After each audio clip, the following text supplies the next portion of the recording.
El próximo domingo, a partir de las 14:10, Atlanta visitará Temperley en el Estadio Beranger en el sur por la 29ª fecha de la zona B de la Primera Nacional. Ambos llegan de distinto modo, si bien tienen 38 puntos en la tabla de posiciones los dos equipos. Atlanta llega anímicamente mejor, precedido por esta levantada. El equipo de Luis García le viene de ganarle 1-0 a Chicago de visitante y de local a Deportivo Morón el lunes pasado. Mientras que Temperley, dirigido por Walter Perazo, llega con 3 derrotas consecutivas a este enfrentamiento frente a Atlanta. Recordamos que en la primera rueda Temperley ganó en Villa Crespo 2-0 con goles de Luis Angelini de penal y Luis Animal López, el exjugador de Atlanta. Y ese partido significó el fin de los técnicos de los dos equipos. En el caso de Atlanta, ahí terminó el breve ciclo de 10 partidos de Mario Siacua como entrenador por malos resultados. Y en el caso de Temperley, entonces dirigido por Pablo Frontini, que renunció en la semana posterior a ese triunfo en Villa Crespo por desavenencias con los referentes del plantel de Celeste. Curiosamente, a pesar de haber ganado, fue también el ciclo de 10 partidos, el fin del ciclo de 10 partidos de Frontini como entrenador de Temperley. El actual entrenador celeste es Walter Perazo, ¿no? El recordado exjugador de San Lorenzo de Almagro. Bueno, ¿qué nos dice el historial de Atlanta y Temperley?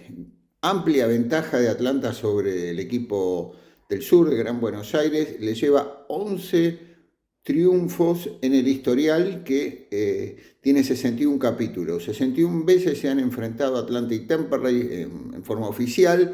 Atlanta ganó 26, Temperley ganó 15, igualaron 20 y Atlanta convirtió 83 goles y Temperley 61.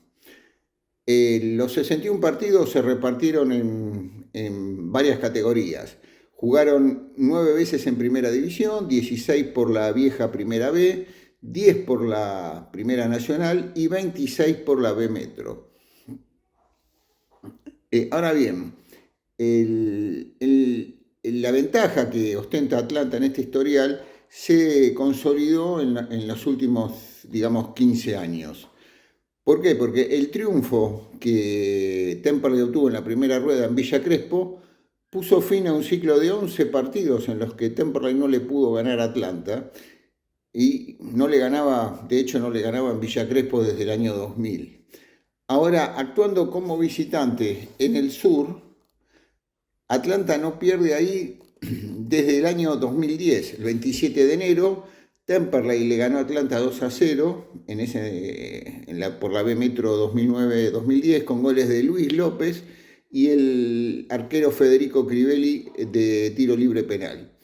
Esa fue la última vez que Temperley le ganó en el sur a Atlanta. Jugando Atlanta como visitante ante Temperley, hubo 29 enfrentamientos, Atlanta ganó 9, Temperley 8, igualaron 12 veces, 36 goles marcó Atlanta y la misma cantidad, 36, marcó Temperley.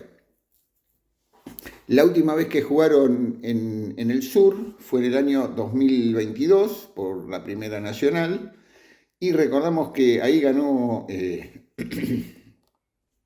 Atlanta 2-0, goles de Juan Galeano y Gonzalo Cruzner, y el año anterior, el 2021, también Atlanta había ganado cómodamente en el sur 3-0 a Temperley, había marcado Ochoa Jiménez uno de los goles.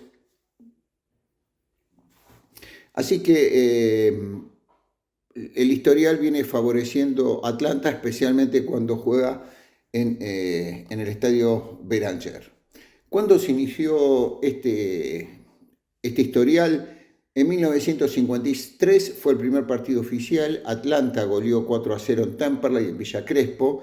Era la segunda fecha del campeonato de Primera B de 1953 que ganó Tigre y en el cual Atlanta fue subcampeón. Los goles de Atlanta en aquel partido: Osvaldo Cabezas, el rosarino Manuel Rodríguez, el catamarqueño Raúl Barrionuevo y otro santafesino, Luis Bravo, marcaron los 4 goles de Atlanta frente al Celeste para aquel primer enfrentamiento oficial. En el sur, en el Beranger, la primera vez que Atlanta jugó allí, empató 2-2 en la segunda rueda de aquel campeonato de 1953, ¿no? Bueno, ahora vamos a los jugadores que pasaron por ambos clubes, que jugaron en la primera de Temperley y Atlanta. Es una larga lista, vamos a nombrar los más importantes. Bueno, Luciano Añolín, gran goleador en la primera B con Temperley, fue comprado por Atlanta, estamos hablando de la década del 40, una vez que Atlanta se desprendió de otro gran goleador que tenía, Norberto Pairú, lo trae a Luciano Añolín, que venía de ser el goleador del campeonato de primera B, un mendocino, centro delantero, muy amigo de las redes contrarias, como se diría en aquel entonces. Luego tenemos varios jugadores de la década del 40 y 50, entre ellos Juan Carlos Carrera, un jugador que luego que jugó en Temperley y Atlanta y después continuó en Cuba, en la Cuba pre-revolucionaria, su carrera como futbolista profesional. Francisco Barbusi, Miguel Donola, Aníbal Paceri. Y ya entrando ya a la década del 60, bueno, Rodolfo Juárez, Emilio Valencia, Omar Liguori, el uruguayo Alves de Sousa, Osvaldo Babi Cortés, ya estamos en la década del 70, Alberto Parsequian, que fue arquero de Atlanta y de Temperley, bueno, Miguel Candedo, Roberto Espósito, Ramón Ledesma, los arqueros Luis Barbieri, Héctor Caseo, Omar Chamorro, Mario Finaroli, que también fue, además de jugar en ambos equipos, fue entrenador de los dos, Ernesto Tiro Loco Pereira, Manuel Benjamín Pereira, Fabio Spotorno, Fernando García, aquel que le pegó a Humberto de la Casa, hijo, en el famoso partido con Chipoletti, y que fuera suspendido por 1 año por el Tribunal de Penas, Flavio Ivanovic, Chumba, Juan Bautista Chumba, Alejandro Alonso, campeón con Atlanta en 1995. Bueno, y ya en los últimos años hay varios que la mayoría va a recordar. Gabriel Guzmán, Diego Catip, Daniel Bazambera, Jorge Balanda, Marcelo Navarro, Carlos Eduardo González, Mariano Pacini, Héctor Virardi, Lucas Ferreiro, Mario Aguilar, David Sadauskas, Mariano Valentini, Rodrigo Stalteri, Lisandro Mendoza, el arquero, Gustavo Núñez, Maximiliano Boni, Jorge Alfredo González, Cristian Figuera, Lucas Ure, Jesús Díaz, Ezequiel Androli, Leandro de Muner, Emanuel Lazzarini, Ezequiel Rodríguez, Rodrigo Alonso, Luis Animal López, Nahuel Peralta, Rodrigo de Ciancio, Maximiliano Lugo, Lucas Manchinelli, el arquero Alejandro Medina, Gaspar Vega, Alan Pérez, otro arquero histórico en Atlanta porque marcó el récord de valla sin vencer, Francisco Rago, Marcos Pintos, Fernando González y del actual plantel, Paulo Mauricio Rosales, ¿no? El lateral derecho. Algunos de los técnicos que dirigieron en ambos clubes: Juan Carlos Fonda, Eduardo Lendoiro, Jorge Ginarte, Jorge Abeger, Salvador Pacini, Mario Finaroli, como hemos dicho, Ricardo Zielinski y Fernando Ruiz, que también jugó en Atlanta, ¿no?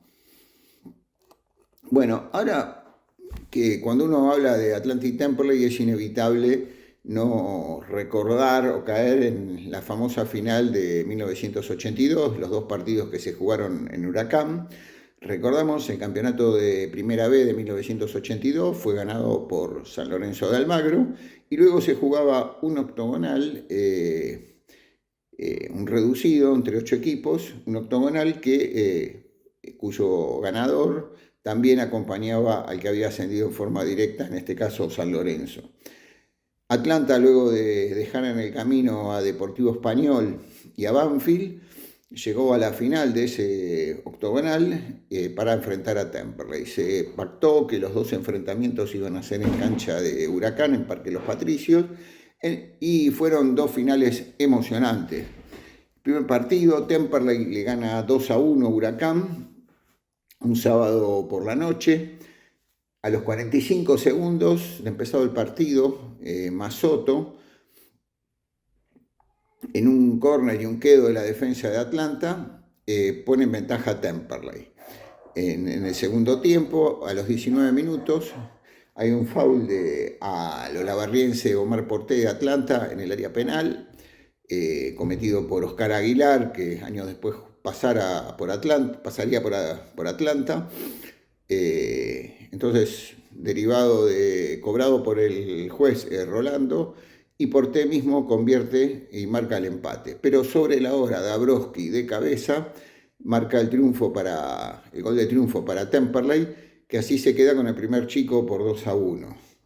El martes 21 de diciembre por la noche se juega la revancha, y este partido fue por todos recordado, con arbitraje de Mario Gallina y un lleno total en el estadio Tomás Adolfo Ducó. El primer tiempo termina 0-0. Atlanta desde los 28 minutos jugaba con uno menos por expulsión de Alfredo Graciani, y luego en la segunda etapa Gallina expulsa a Adrián Bianchi de Atlanta, al ruso Rigolsi y a Masoto de Temperley, además al técnico de Atlanta, Victorio Nicolás Coco.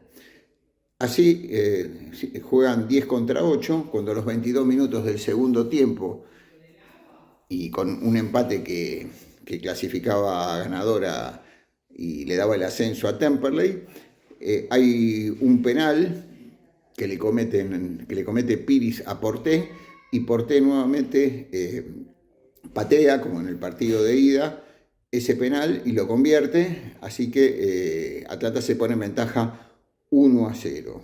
Con ese resultado van a 30 minutos de suplementario, porque estaban igualados en un partido cada uno y en goles, y en el suplementario se da una situación muy dramática, cuando a los 18 minutos Gallina cobra un penal para Temperley, un foul del